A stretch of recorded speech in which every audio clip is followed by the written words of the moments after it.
Welcome to the Thought Process. This is a space where I get to think out loud about ideas, life, and whatever I'm trying to understand in the moment. I don't always have answers here, just honest thoughts as they unfold. I'm really grateful you're here. So, let's dive in. Welcome back. Today we're diving into lesson 7 of 30 before 30. Follow joy. I feel like this should just be a given. Following joy just seems like such a simple practice. But yet, when we become adults from the age of 18, probably until we die, it's really hard to follow joy because no one teaches you how to do that. And that was something that my experience throughout my 20s, I didn't have the most smooth transition into always being able to follow joy, because I feel like your 20s are set up to be like the best time of your life, the time when you're going to have fun and enjoy them and do whatever you want, because your 30s are when you settle down. But I feel like your 20s are all about making the mistakes so that in your 30s you get to have the fun, if that makes sense. And especially in my household, it wasn't that my parents didn't allow me to have joy or like couldn't follow the joy. It was more because of social structures. So like social, cultural, and generational pressures.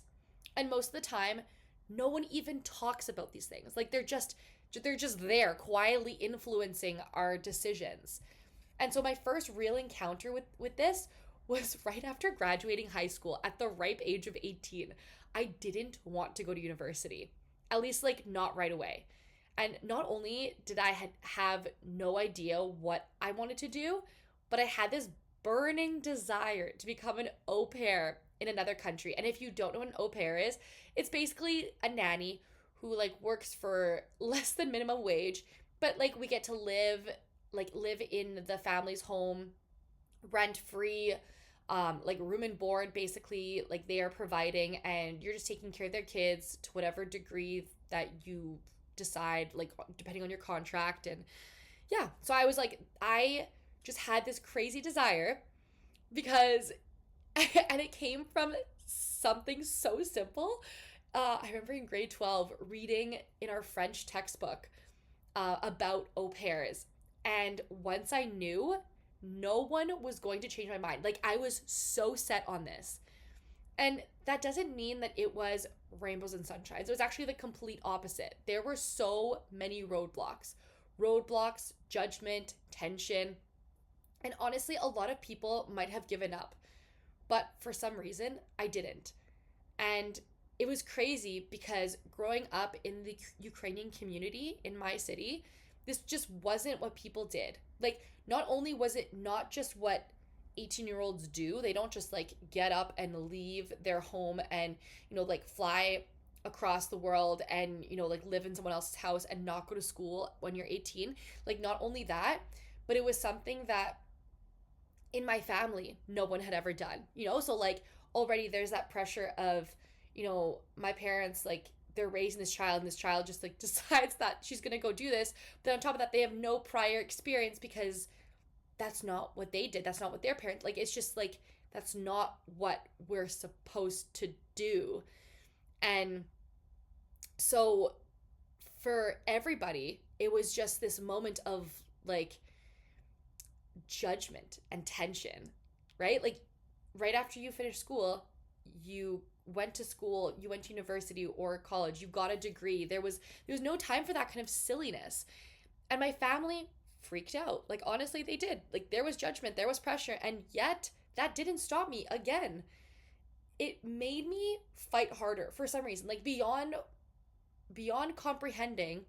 If anyone else, like any of my friends, when I retell this story and in detail to them, they're like, how did you keep going? And honestly, I don't know, but I just had this inner desire, this inner knowing that I had to do it. Like I had to do it, and there was no way that I wasn't going to, because I knew I was meant to do it and I needed to do this for me. And so I think that's also with part of following joy, is that you do it defying all odds. And I'm not saying that you should do crazy things just because, like you have this you have this like inner desire to do something. It's like, okay, if it makes sense, do it. But, I'm talking about the stuff where it's kind of like you're doing it for yourself. You're not doing it for anybody else, because at the end of the day, you only have yourself. Okay? And against all odds, I left. I left for 6 months. I traveled, lived abroad, learned real life lessons, made lifelong friends, and most importantly, I came home knowing what my next chapter was. And I stepped into it with certainty, because I was doing it from a place of me, like, how do I explain it? It's like you're doing it for your sake. You're not doing it for anyone else's sake. And as I was thinking about this podcast episode this morning, it really made me emotional, because it didn't only serve me and my higher purpose in life, and like, it didn't just serve me in life, it served my parents. And I say that in the terms of my parents eventually came around. They understood. They were so proud. They saw how much I grew in ways that I could never have if I stayed home and followed the traditional path. And they even see it to this day. Like, they are so proud. And when I say proud, I mean that they were able to come around to the idea that somehow their daughter knew something was meant for her before they did. And I think that's the part of following joy, is that in the end, you end up showing others how to create it in their own life, and how to stop questioning what they know to be true. And once they saw me follow joy and be okay, they understood why I needed it. When I came back, I felt like a trailblazer. Like, it sounds so silly, but like, I did. And as I say that, like, being a trailblazer isn't easy. You're often going up against social structures that are so deeply ingrained that people are afraid to question them, and that can be so exhausting. And I'm not saying that you have to go and do something grand in order to be a trailblazer, in order to follow joy, but a lot of the time it's going to upset people, because people want to stay in their comfort zone. And you're not only putting yourself out of your comfort zone, you're putting other people out of their comfort zones, because you're making them uncomfortable. Okay? Just keep following me here. Okay? We all have our sense of safety. Okay? We live like it's like a little bubble. Once we try to pop that bubble because we want to go see what's on the other side of our bubble, that's what makes people uncomfortable, trying to move past that. And the thing is when you make someone else feel uncomfortable, that's when judgment creeps in. That's when, their opinions and things that they say are maybe going to be hurtful, but they don't mean it, but they're just trying to keep you safe because they're scared. Okay? But when you do it for you, not to prove anything, you end up showing others what's possible. And I think that's even cooler, okay, than just doing it for the sake that, like, that's what your parents did, that's what your friends did or do, whatever. Okay? Because following joy doesn't just show up in that one moment in my 20s. It's been something that I've had to choose over and over again. And if I'm being honest, the biggest judgment I've ever faced hasn't been for other people. Nope. It's been for myself. Okay? I was always, and I still have, like, self-consciousness around, telling people that I take stiletto dance classes, or that I paint or create art, or have a TikTok account, or that I like singing, okay? Or the fact that I wanted to start a podcast and I didn't. Like, the thing is, you're gonna be the biggest judge, because really everyone else is just watching you to see how far you'll go, and then they judge because they're scared of taking that first step. But in the end, the biggest critic and the biggest thief of my joy was always myself. So following joy isn't really about ignoring judgment from the outside. It's about noticing when you are the one shutting yourself down.